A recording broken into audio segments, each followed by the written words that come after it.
এক লোকের একটি গাধা পরিত্যক্ত একটি কূপের মধ্যে পড়ে গেল। ওই কূপ থেকে রেহাই পাওয়ার জন্য গাধাটি জোরে জোরে চিৎকার চেঁচামেচি করতে থাকলো। এদিকে সেই গাধার মালিক গাধাটিকে কূপ থেকে উঠানোর জন্য তার প্রতিবেশী লোকজনদেরকে ডেকে নিয়ে আসলো। সবাই যখন ওই কূপের পাশে এসে দাঁড়ালো, তখন তারা গাধার মালিককে বলতে লাগলো, ভাই, আমরা তোমার এই গাধাকে কূপ থেকে উঠাতে পারবো না। কারণ হলো, এই গাধাটিকে কূপ থেকে উঠানোর জন্য আগে রশি দিয়ে গাধাটিকে বাঁধতে হবে, আর রশি দিয়ে বাঁধার জন্য আমাদের মধ্য থেকে যে কোনো একজনকে কূপের নিচে নামতে হবে। এরপরে রশি বেঁধে টেনে টেনে উপরে তোলা যাবে। কিন্তু আমাদের মধ্য থেকে কেউ তো কূপের নিচে নামতে পারবে না। কেউ যদি নামেও, গাধা তো গাধাই, লাথি মেরে যদি তার চোখ মুখ থেতলা করে দেয়, তাহলে তো সর্বনাশ হয়ে যাবে। সুতরাং এই গাধাকে কূপ থেকে তোলার একটাই উপায় আছে, সেটা হচ্ছে অনেক টাকা পয়সা খরচ করে শহর থেকে প্রশিক্ষণ প্রাপ্ত লোক নিয়ে আসতে হবে। তারাই এই গাধাটিকে উদ্ধার করতে পারবে। প্রতিবেশী লোকজনের এই কথা শুনে সেই গাধার মালিক বলে উঠল, বাবারে, আমার এই বৃদ্ধ দুর্বল গাধাকে কূপ থেকে তোলার জন্য এত টাকা আমি খরচ করতে পারবো না। আবার এই গাধাটিকে এইভাবে কূপের মধ্যে রেখেও দিতে পারবো না।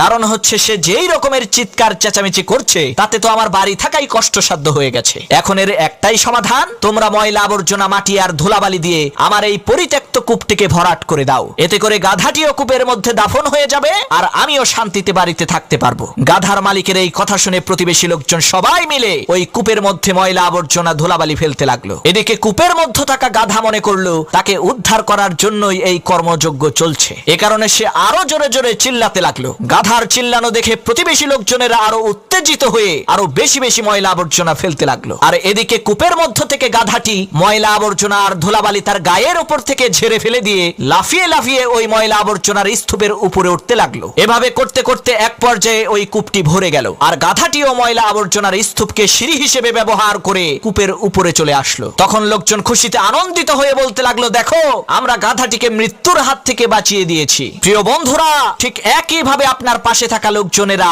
আপনাকে কটূক্তি করে, অপমান করে, অবহেলা করে, অপদস্থ করে ব্যর্থতা নামক কূপের মধ্যে দাফন করে দেওয়ার চেষ্টা করবে। এখন আপনিই সিদ্ধান্ত নেন, আপনি কি লোকজনের অপমান, অবহেলা আর কটূক্তির নিচে চাপা পড়ে ব্যর্থতা নামক কূপের মধ্যে দাফন হয়ে যাবেন, নাকি এই অপমান, অবহেলা আর কটূক্তিগুলোকে সিঁড়ি হিসেবে ব্যবহার করে সফলতার দ্বার প্রান্তে পৌঁছাবেন।